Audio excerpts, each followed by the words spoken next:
Hello मेरे प्यारे दोस्तों। प्रत्येक दिन की तरह आज भी हम लोग बीपीएससी के एग्जाम में जितने भी सवाल आज तक पूछा गया है उसका प्रीवियस ईयर क्वेश्चन का डिस्कशन करेंगे, जो कि आने वाला अभी होने वाला है बीपीएससी टीचर का एग्जाम। उसमें ये क्वेश्चन रामबाण की तरह काम करेगा और भारत के अलग अलग एग्जामों में ये क्वेश्चन पूछे जाने की प्रबल संभावना है। तो मेरे प्यारे दोस्तों, आज का टॉपिक है संघ की न्यायपालिका, भारत का नियंत्रक एवं महालेखा परीक्षक। तो चलिए मेरे प्यारे दोस्तों, क्वेश्चन नंबर 1 देखते हैं। पहला लोकायुक्त किस राज्य में नियुक्त हुआ था? तो पहला लोकायुक्त सर्वप्रथम 1971 में महाराष्ट्र राज्य में नियुक्त हुआ था, लेकिन उड़ीसा सरकार ने 1970 में अधिनियम पारित किया था, किंतु यह अधिनियम 1983 में लागू हुआ था। तो यहाँ पे पूछा जा रहा है पहला लोकायुक्त किस राज्य में नियुक्त हुआ था। तो पहला लोकायुक्त महाराष्ट्र राज्य में नियुक्त हुआ था। ऑप्शन नंबर बी आंसर हो जाएगा। मेरे प्यारे दोस्तों, चैनल को सब्सक्राइब करें, लाइक शेयर जरूर करें। मेरे प्यारे दोस्तों, अगला क्वेश्चन देखते हैं। निम्नलिखित में से किस का संबंध भारत के सर्वोच्च न्यायालय से है? तो आप लोग जानते ही होंगे मेरे प्यारे दोस्तों, मूल अधिकार का क्षेत्र भारत के सर्वोच्च न्यायालय से संबंधित है। तो ऑप्शन नंबर सॉरी मेरे प्यारे दोस्तों, गलत हो गया। कॉलेजियम प्रणाली के तहत सर्वोच्च न्यायालय के न्यायाधीश और मुख्य न्यायाधीश को नियुक्त किया जाता है। तो ये भी सही है। ऑप्शन नंबर बी देखते हैं, अपीलीय अधिकार क्षेत्र। तो ये भी सही है। और मूल अधिकार क्षेत्र, तो ये भी सही है। तीनों सही है मेरे प्यारे दोस्तों यहाँ पे। तो ऑप्शन हो जाएगा डी, उपयुक्त में से एक से अधिक। अगला क्वेश्चन देखते हैं मेरे प्यारे दोस्तों।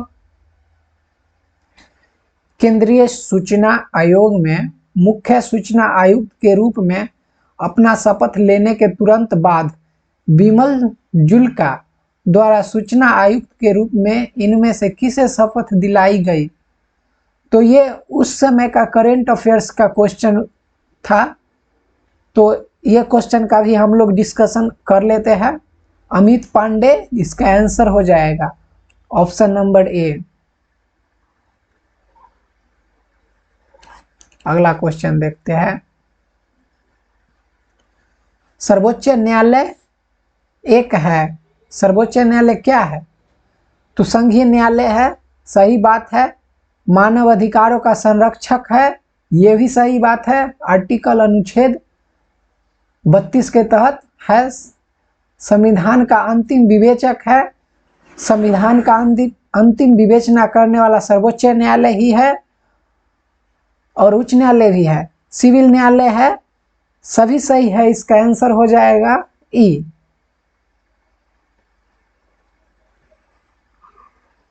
अगला क्वेश्चन देखते हैं।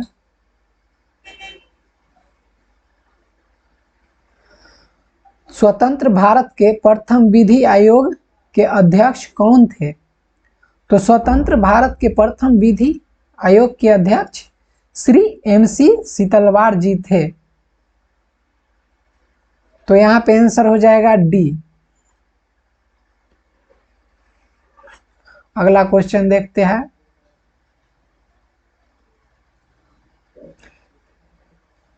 निम्नलिखित में से सर्वोच्च न्यायालय ने क्या अस्वीकार किया? तो कांग्रेस नेता जाफरी के हत्याकांड की बड़ी साजिश को अस्वीकार कर दिया गया था। तो यहाँ पे आंसर हो जाएगा ऑप्शन नंबर ए।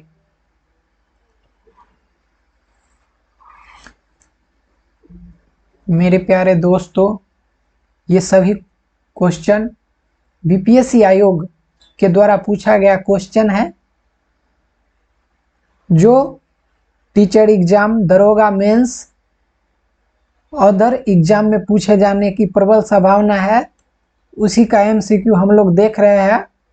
तो चैनल को सब्सक्राइब करें, लाइक करें और शेयर करें मेरे प्यारे दोस्तों, ताकि इस प्रकार का क्वेश्चन हम लोग रोज लेके आए। अगला क्वेश्चन देखते हैं। उच्चतम न्यायालय का न्यायाधीश अपना पद कार्यकाल समाप्त होने के पूर्व अपना इस्तीफा इनमें से किसे सौंप कर त्याग सकता है? तो आप लोग जानते ही होंगे मेरे प्यारे दोस्तों, उच्चतम न्यायालय का न्यायाधीश या उच्च न्यायालय का न्यायाधीश जो भी कार्यकाल समाप्त होने से पूर्व अपना इस्तीफा देना चाहते हैं, वो राष्ट्रपति के इस्तीफा दे देते हैं। तो यहाँ पे ऑप्शन नंबर बी हो जाएगा। अगला क्वेश्चन देखते हैं। सर्वोच्च न्यायालय का न्यायाधीश अपने पद से त्यागपत्र किसे लिख कर दे सकता है? तो मेरे प्यारे दोस्तों, सर्वोच्च न्यायालय ही नहीं, हाई कोर्ट के न्यायाधीश भी अपना इस्तीफा राष्ट्रपति को संबोधित करके दे सकते हैं। तो यहाँ पे आंसर हो जाएगा ए।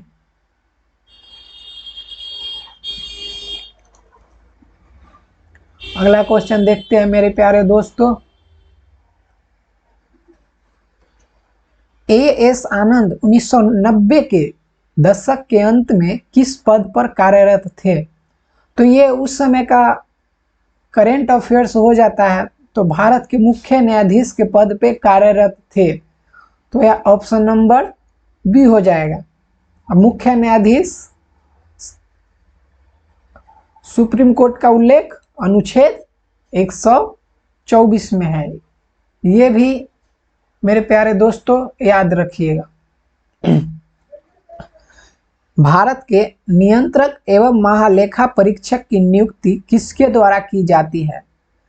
तो मेरे प्यारे दोस्तों, भारत के नियंत्रक एवं महालेखा परीक्षक अनुच्छेद 148 और 151 के बीच वर्णन किया गया है। तो यहाँ पे पूछ रहा है महालेखा परीक्षक की नियुक्ति किसके द्वारा किया जाता है? तो मेरे प्यारे दोस्तों, महालेखक परीक्षक की नियुक्ति राष्ट्रपति के द्वारा किया जाता है।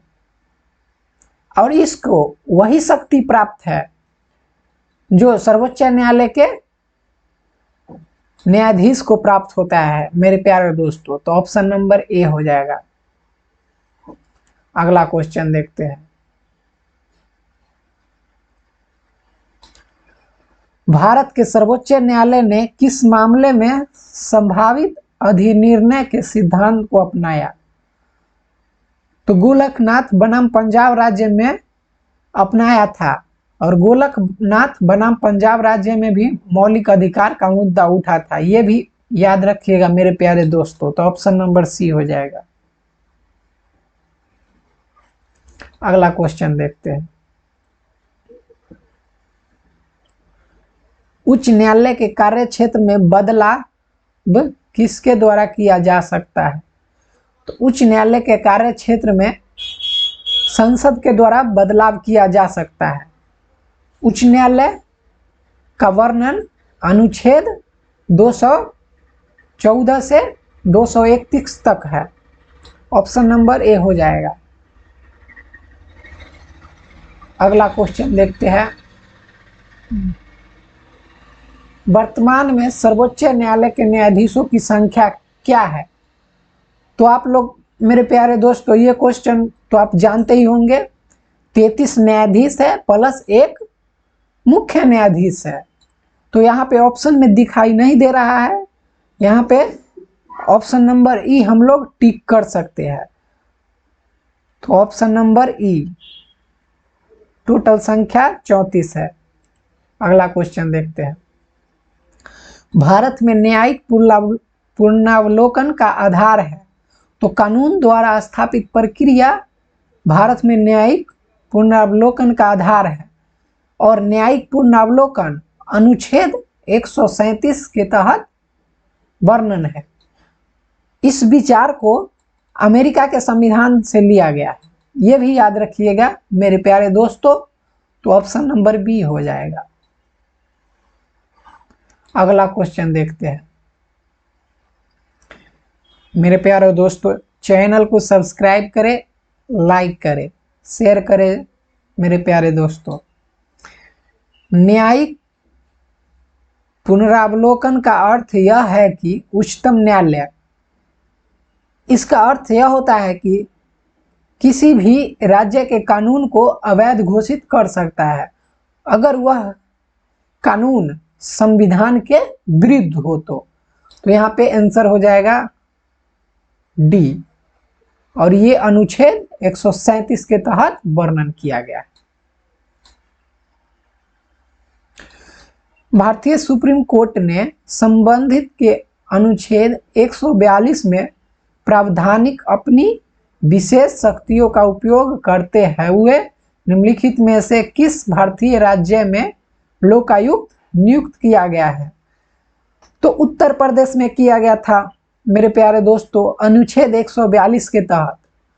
और यहाँ पे एक और क्वेश्चन बनता है, पूछेगा कि किस राज्य में सबसे पहले लोकायुक्त नियुक्त किया गया था? तो वो महाराष्ट्र राज्य होगा मेरे प्यारे दोस्तों। तो यहाँ पे क्वेश्चन के अनुसार आंसर ए। अगला क्वेश्चन देखते हैं। सर्वोच्च न्यायालय के न्यायाधीशों की सेवानिवृत्ति की उम्र क्या है? तो मेरे प्यारे दोस्तों, सर्वोच्च न्यायालय का उल्लेख भाग 5 के अनुच्छेद 124 में किया गया है, जिसके अनुसार न्यायाधीशों की सेवानिवृत्त आयु 5 वर्ष या 65 वर्ष निर्धारित किया गया है। अभी वर्तमान में मुख्य न्यायाधीश DY चंद्रचूड़ जी है, ये भी याद रखिएगा मेरे प्यारे दोस्तों। और टोटल संख्या 34 है मेरे प्यारे दोस्तों। तो यहाँ पे आंसर हो जाएगा सी। अगला क्वेश्चन देखते हैं मेरे प्यारे दोस्तों। ये सब क्वेश्चन वेरी इंपॉर्टेंट है, और ये BPSC आयोग द्वारा अभी तक जितना भी क्वेश्चन पूछा गया है पॉलिटी का, वो सब का डिस्कशन हो रहा है। ये डिस्कशन आप लोगों को BPSC के एग्जाम में भी फायदा करेगा, दरोगा के भी मेंस होने वाला है दरोगा का, BPSC टीचर एग्जाम में फायदा करेगा, जो कि NCERT बेस पे अब क्वेश्चन बनाया जाता है BPSC आयोग के द्वारा। तो ये भी NCERT बेस पे ही क्वेश्चन का डिस्कशन चल रहा है। अगला क्वेश्चन देखते हैं। निम्नलिखित कथनों में से कौन सा एक सही नहीं है? तो सर्वोच्च न्यायालय का गठन 1950 में हुआ था, सही बात है। सर्वोच्च न्यायालय देश की उच्चतम अदालत है जिसमें अपील की जा सकती है, ये भी सही बात है। सर्वोच्च न्यायालय कोर्ट मार्शल को छोड़कर अन्य किसी भी उच्च न्यायालय अदालतों की सुनवाई कर सकता है, ये भी बात सही है मेरे प्यारे दोस्तों। अगला देखते हैं। सर्वोच्च न्यायालय कोर्ट मार्शल के साथ अन्य किसी भी उच्च न्यायालय अदालतों की सुनवाई कर सकता है, यही गलत है मेरे प्यारे दोस्तों। तो ऑप्शन नंबर डी हो जाएगा। अगला क्वेश्चन देखते हैं। उच्चतम न्यायालय के न्यायाधीशों की संख्या की वृद्धि करने की शक्ति किसके पास है? मेरे प्यारे दोस्तों, यहाँ पे ध्यान देने की बात है। उच्चतम न्यायालय यहाँ पूछ रहा है, तो उच्चतम न्यायालय में न्यायाधीशों की संख्या की वृद्धि करने का अधिकार संसद के पास है। और यहाँ पे पूछता हाई कोर्ट में, तो हाई कोर्ट में राष्ट्रपति के पास हो जाता। तो यहाँ उच्चतम न्यायालय पूछ रहा है तो संसद हो जाएगा, ऑप्शन नंबर सी। अगला क्वेश्चन देखते हैं। भारत के सर्वोच्च न्यायालय की स्थापना हुई है? तो भारत के सर्वोच्च न्यायालय की स्थापना भारतीय संविधान के द्वारा हुआ था, जो कि 28 जनवरी 1950 को हुई थी। सर्वोच्च न्यायालय का उल्लेख संविधान के भाग 5 के अनुच्छेद 124 से 47 तक किया गया है। तो यहाँ पे आंसर हो जाएगा डी, संविधान के द्वारा। अगला क्वेश्चन देखते हैं। अगर भारत के राष्ट्रपति के चुनाव में कोई विवाद हो तो उस विवाद को सौंपा जा सकता है। तो भारत के राष्ट्रपति के चुनाव में या उपराष्ट्रपति के चुनाव में विवाद हो तो डायरेक्ट सर्वोच्च न्यायालय के पास जाता है। इसका विवाद अनुच्छेद 71 के तहत जाता है। तो ऑप्शन नंबर सी हो जाएगा। मेरे प्यारे दोस्तों, चैनल को सब्सक्राइब करें, शेयर करें, लाइक करें। अगला क्वेश्चन देखते हैं। निम्नलिखित उच्च न्यायालयों में से कौन एक से अधिक राज्य या केंद्र शासित प्रदेश के लिए है? तो गुवाहाटी एक से अधिक के लिए है। तो यहाँ पे ऑप्शन नंबर सी हो जाएगा। मेरे प्यारे दोस्तों, ये बात भी याद रखिए, अंडमान निकोबार कोलकाता हाईकोर्ट के अधीन आता है, लक्षद्वीप केरल हाईकोर्ट के अधीन आता है। ये भी याद रखिएगा मेरे प्यारे दोस्तों। अगला क्वेश्चन देखते हैं। उच्चतम न्यायालय द्वारा घोषित विधि भूमि की विधि बन जाती है तो अनुच्छेद 141 के अंतर्गत बन जाता है। ऑप्शन नंबर सी हो जाएगा आंसर मेरे प्यारे दोस्तों। अगला क्वेश्चन देखते हैं। अब ये अभी तक हम लोगों ने 5 टॉपिक पे डिस्कशन कर चुके हैं मेरे प्यारे दोस्तों। अब अगला टॉपिक स्टार्ट करते हैं, राज्य की कार्यपालिका, जो कि बहुत ही इम्पोर्टेंट ये टॉपिक है मेरे प्यारे दोस्तों। तो चलिए स्टार्ट करते हैं। राज्य का मंत्रिपरिषद सामूहिक तौर पर किसके प्रति उत्तरदायी होता है? तो मेरे प्यारे दोस्तों, यहाँ पे राज्य पूछ रहा है। राज्य का मंत्रिपरिषद सामूहिक रूप से विधानसभा के प्रति उत्तरदायी होते हैं। और यहाँ पे व्यक्तिगत रूप से पूछता तो राज्यपाल के प्रति हो जाता। और यही बात केंद्र में उलट दीजिए मेरे प्यारे दोस्तों। वहां पे मंत्रिपरिषद मंत्रिमंडल सामूहिक रूप से लोकसभा के प्रति उत्तरदायी होते हैं और व्यक्तिगत रूप से राष्ट्रपति के प्रति उत्तरदायी होता है। तो यहाँ केंद्र नहीं है, राज्य है।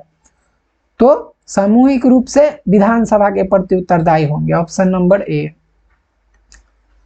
मेरे प्यारे दोस्तों, हम लोग एक क्वेश्चन का डिस्कशन करते हैं, पर यहाँ पे एक से अधिक क्वेश्चन का हम उसमें बता देते हैं। अगला क्वेश्चन देखते हैं। राज्य विधान परिषद के सदस्य निम्नलिखित में से किस श्रेणी से नहीं चुने जाते हैं? तो राज्य के विधान परिषद के सदस्य स्थानीय निकाय पंचायतों के सदस्य शिक्षक स्नातक से चुने जाते हैं, पर उद्योगपति से नहीं चुने जाते हैं। तो यहाँ पे ऑप्शन नंबर डी हो जाएगा मेरे प्यारे दोस्तों। और विधान परिषद में न्यूनतम 40 से कम संख्या नहीं हो सकता है। और अभी वर्तमान में विधान परिषद 6 राज्य में है, जो कि उत्तर प्रदेश, बिहार, मध्य प्रदेश, तेलंगाना, महाराष्ट्र, कर्नाटक, ये 6 राज्य में है मेरे प्यारे दोस्तों। ये भी याद रखिएगा। अगला क्वेश्चन देखते हैं। किस राज्य में पहला लोकायुक्त स्थापित हुआ था? तो मेरे प्यारे दोस्तों, ये तो रिपीटेड क्वेश्चन है, महाराष्ट्र में। ऑप्शन नंबर सी हो जाएगा। अगला क्वेश्चन देखते हैं। राज्य में अध्यादेश किसके द्वारा लागू किया जा सकता है? तो राज्य में अध्यादेश मेरे दोस्तों राज्यपाल के द्वारा लागू किया जा सकता है। अगर विधानसभा और जिस राज्य में विधान परिषद है दोनों का सत्र नहीं चल रहा होता है, तो अगर राज्यपाल को लगता है कि अध्यादेश जारी किया जाएगा विधि व्यवस्था के लिए, तो अध्यादेश 213 के तहत राज्यपाल जारी करते हैं। और केंद्र में राष्ट्रपति अनुच्छेद 123 के तहत जारी करते हैं। तो यहाँ पे राज्य पूछ रहा है, तो राज्य के राज्यपाल द्वारा, ऑप्शन नंबर बी हो जाएगा मेरे दोस्तों। चैनल को सब्सक्राइब करें मेरे दोस्तों। अगला क्वेश्चन देखते हैं। विधानसभा के दोनों सदनों द्वारा बिल पास होने के बाद राज्यपाल के पास निम्न विकल्प होते हैं। तो क्या विकल्प होते हैं देखते हैं आगे। वह अपनी अनुमति दे सकता है, सही बात है। वह अपनी अनुमति को रोक सकता है, यह भी सही बात है। वह बिल को पुनर्विचार के लिए वापस भेज सकता है, यह भी सही बात है। वह बिल को राष्ट्रपति के विचार के लिए सुरक्षित रख सकता है, यह भी सही बात है। वह बिल को प्रधानमंत्री के विचार के लिए सुरक्षित रख सकता है। मेरे प्यारे दोस्तों, यही गलत है। तो यहाँ पे देखते हैं, केवल एक सही है, एक भी सही है, केवल दो सही है, ये भी सही है, केवल तीन सही है, ये भी सही है, चार भी सही है। तो यहाँ पे 5 गलत है, तो ऑप्शन नंबर ई हो जाएगा। ये स्टेटमेंट के फॉर्मेट में पूछ लिया है मेरे प्यारे दोस्तों, याद रखें इसका।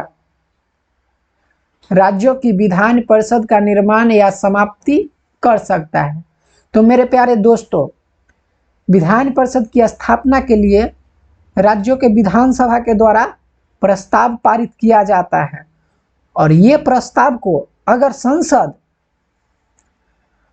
अनुमोदित कर देता है तो राज्यों में विधान परिषद लागू हो जाता है, जो कि अनुच्छेद 169 के तहत मेरे दोस्तों, जो कि अभी वर्तमान में पश्चिम बंगाल के मुख्यमंत्री ममता बनर्जी जी है, वो विधानसभा से प्रस्ताव पारित किए हैं विधान परिषद स्थापित करने के लिए मेरे प्यारे दोस्तों, पर संसद ने अनुमति नहीं दिया है अभी, इसी कारण वहां पे विधान परिषद नहीं है।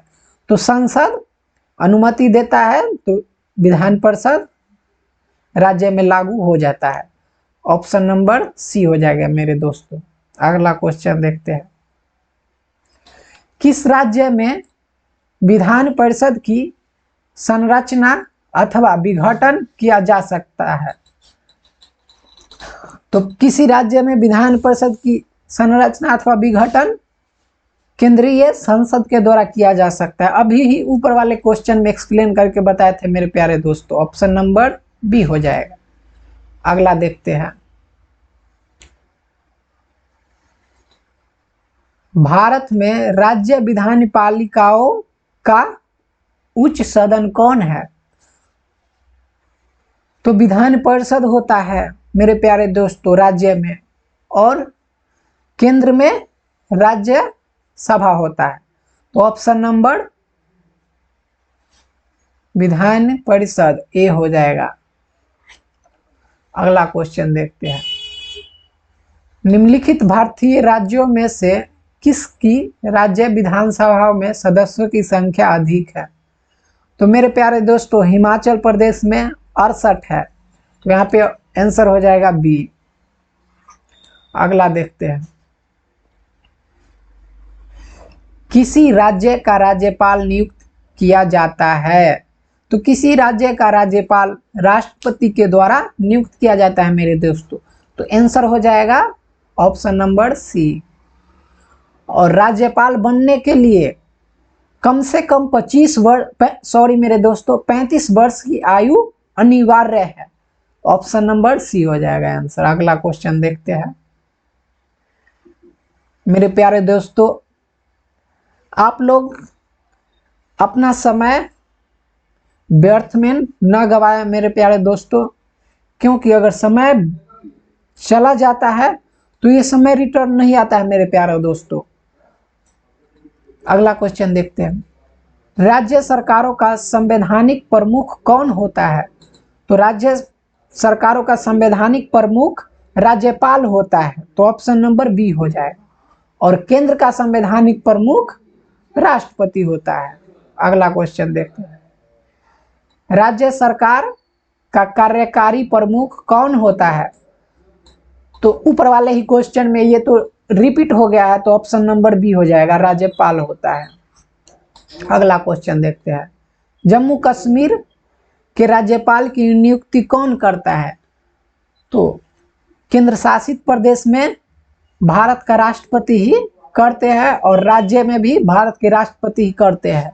तो ऑप्शन नंबर डी हो जाएगा, भारत के राष्ट्रपति के द्वारा। अगला क्वेश्चन देखते हैं मेरे प्यारे दोस्तों।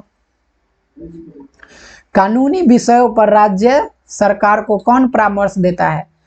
तो केंद्र में कौन परामर्श देता है कानूनी विषयों पर मेरे दोस्तों? तो कानूनी विषयों पर केंद्र में अनुच्छेद 76 के तहत महान्यायवादी देते हैं। और यहाँ पे राज्य पूछ रहा है तो एडवोकेट जनरल हो जाएगा, महाधिवक्ता हिंदी में बोलते हैं। इसका उल्लेख अनुच्छेद 165 में किया गया है, तो महाधिवक्ता देगा। अगला क्वेश्चन देखते हैं। प्रायः किसकी सलाह पर राज्य में राष्ट्रपति शासन लागू किया जाता है?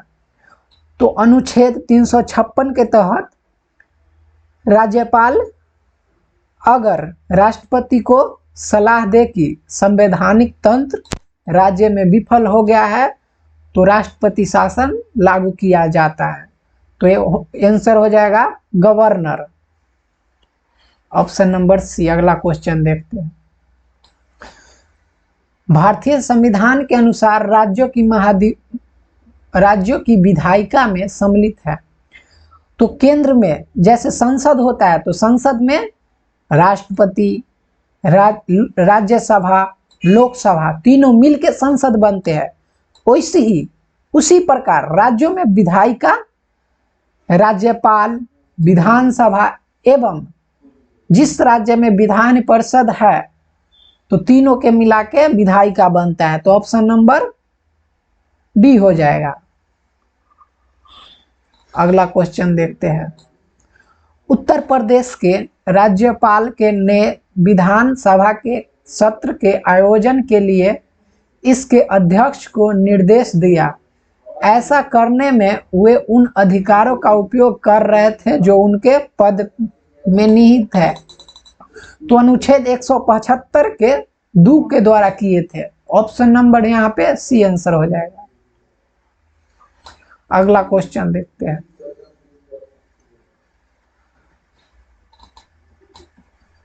भारतीय संविधान के निम्नलिखित अनुच्छेद में कौन राज्य की विधानसभाओं के निर्वाचन का प्रावधान प्रस्तुत करता है? तो अनुच्छेद 170 करता है मेरे प्यारे दोस्तों, ऑप्शन नंबर ए। अगला क्वेश्चन देखते हैं। देखिए ऊपर वाले ही क्वेश्चन में हम एक्सप्लेन करके बता दिए थे जो किस किस राज्य में विधान परिषद है। तो यहाँ पे सिर्फ एक राज्य है जो कि बिहार में विधान परिषद है क्वेश्चन के अनुसार। ऑप्शन नंबर डी हो जाएगा।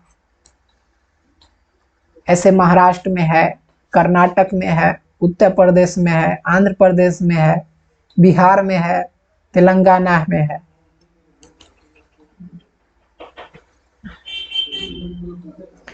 यदि किसी राज्य की विधानसभा का अध्यक्ष पद त्यागना चाहे तो उसे अपना त्याग पत्र देना चाहिए, उपाध्यक्ष को देना चाहिए, जिसका वर्णन अनुच्छेद 179 में है मेरे दोस्तों। ऑप्शन नंबर सी हो जाएगा।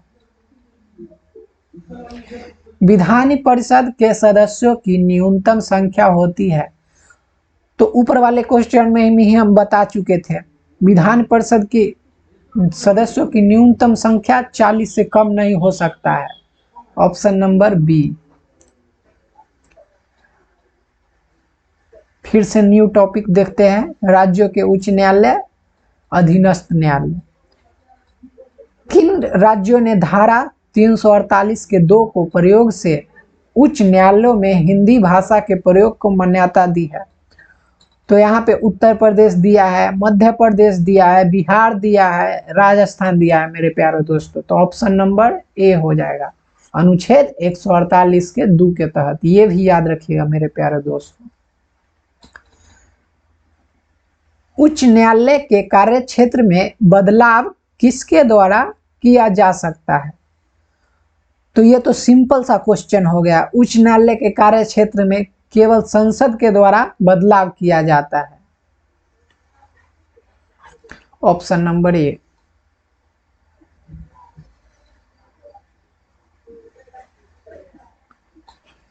एक उच्च न्यायालय का न्यायाधीश अपना त्याग पत्र संबोधित करता है।